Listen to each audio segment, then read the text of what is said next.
pelanggan anda sebenarnya tak buruk. Bukannya tak ada duit, tapi otak anda yang malas nak fikir cara jual yang baru.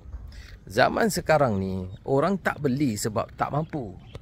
Orang tak beli sebab anda gagal bagi alasan yang cukup kuat untuk mereka beli sekarang. Ramai usahawan ni, bila pelanggan dia cakap, tengah tight lah bulan ni, gaji belum masuk, tunggu dulu.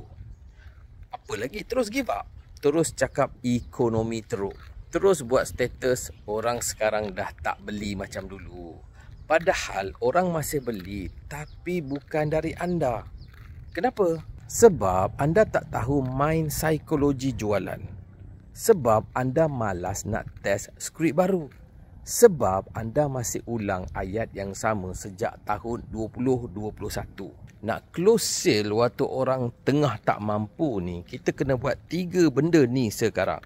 Okey, satunya adalah ubah cara jual, bukan tunggu duit pelanggan masuk. Okey, caranya bagaimana? Tawarkan pembayaran ansuran. Pakailah Atome ke. So kalau macam dalam automotif ni, pakailah direct lending ke. Okey, keduanya buatlah bundling. Campur pula dengan bonus. Contoh, beli A dapat percuma B. Boleh gunakan teknik urgency ataupun scarcity yang real. Kedua, jual emosi, bukan jual produk. Pelanggan akan beli kalau dia rasa perlu. Bukan apa yang anda jual, tapi kenapa dia perlu beli sekarang. Okey, dan yang ketiga, fokus kepada masalah, bukan fungsi. Jangan cerita sangat pasal ciri-ciri produk. Cerita macam mana produk tu selesaikan masalah hidup dia. Orang masih beli iPhone harga RM6,000 walaupun tengah susah. Sebab Apple pandai jual nilai. Anda pun boleh kalau anda berhenti jual ikut rasa. Kalau terus guna alasan orang tak ada duit, anda sebenarnya sedang halalkan kelemahan strategi anda sendiri.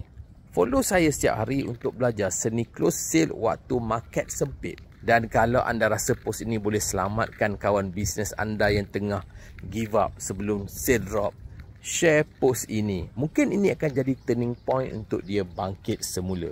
Esok saya akan share apa yang perlu buat bila customer lama dah tak repeat. Macam best je.